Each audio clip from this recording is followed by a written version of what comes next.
Redscale is when you expose color film backwards, through the base of the film, rather than through the emulsion as you normally would. Lomography sells Redscale film, but it's pretty easy to make your own if you have a film canister with a bit of film sticking out. Just cut off the leader, tape the film to the end bit, pull the film into a new canister in complete darkness, and when you're done, you can tape the old leader back on. It's going to look a bit wrong, but that's okay, no one's gonna see it once it's in the camera anyway. I thought I would try it with some Vision 3 250D just because I have a lot of it. I hadn't seen anyone use this film for Redscale, so I wasn't quite sure how to expose it. From Lomography's website I found the lamp test. Hold up the film in front of a light bulb at night. Depending on how much you can see the light through the film, it should give a rough estimate for how much to overexpose. So I tried it with a few lamps. I've seen some Redscale photos have a sickly yellowish green hue when overexposed, so I thought it would be better to slightly underexpose the image when in doubt. Can you tell where this is going? Yeah, it did not go well. Most of the negatives were severely underexposed. The only proper exposures were from when the camera malfunctioned and the shutter opened up for way too long. I didn't even bother to wash off the last residues of remjet, as I didn't think there would be anything worth salvaging. So what's going on here?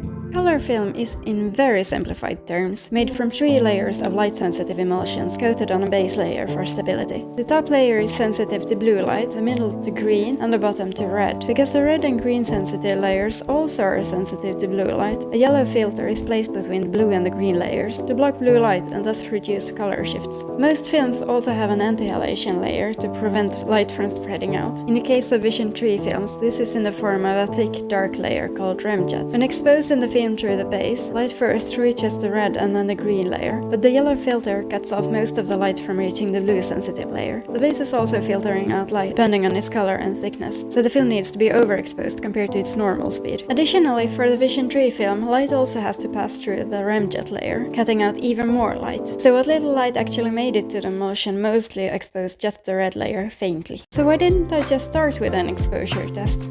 I don't know, I guess I forgot that's even a thing. Originally I was just going to shoot this one roll, but I didn't want my only Redscale experience to be its failure.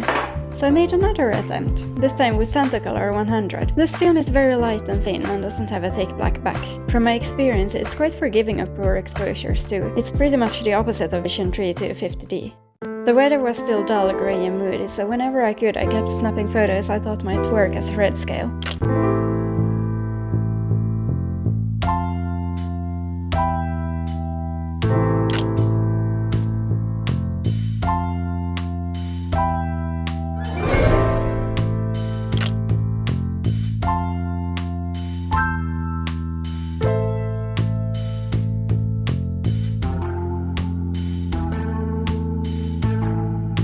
Until the camera malfunctioned again.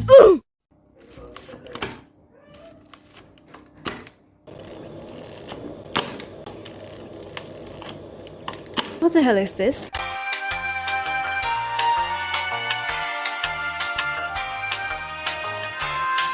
I don't think it's ever been this smooth to operate before. Okay, but back to redscaling. SantaColor had somewhat more brownish hue compared to Vision 3 250D. I quite like the vivid reds and oranges of the Vision 3, and while the first roll had been a failure, with my renewed confidence I thought it would be worth revisiting again. I was also antsy to test out how well my improvised CLA had worked. If this doesn't work, I'm shelving this project on this camera.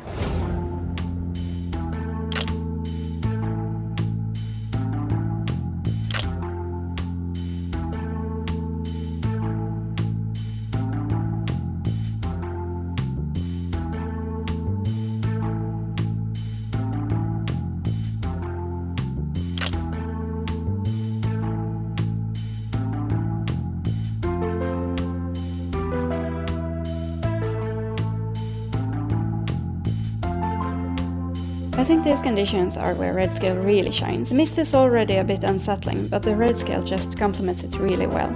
It's creepy and I love it. What I didn't love was the effective film speed. Film performed best when shot at ISO 16. Otherwise it was a fun challenge and the results were quite interesting. That said, the image quality definitely suffered. There's a quite noticeable loss of sharpness, the dynamic range is reduced and the shadows are just crushed. There is an obvious vignette in the Redscale shots that isn't present when shooting the film normally. It's also grainier than normal and full of scratches. And then there are the odd orbs. Initially I thought something had happened to the emulsion since the orbs were on all the Vision 3 rolls, but not the SantaColor. But the orbs only appeared when I shot the film as Redscale, so I think it has to be something to do with the remjet. Was it worth it? Absolutely, and while it was frustrating that things kept going wrong, it was also a lot of fun to figure out why and how to possibly fix it. I love how some pretty ordinary scenes could look so menacing and desolate, but I'm not going to touch another roll of Redscale anytime soon, and I'm definitely going to shoot something faster than ISO 16. So, what do you think? Do you like Redscale, or do you think it's just a gimmick that gets old really quickly? If this doesn't work, I'm shaving.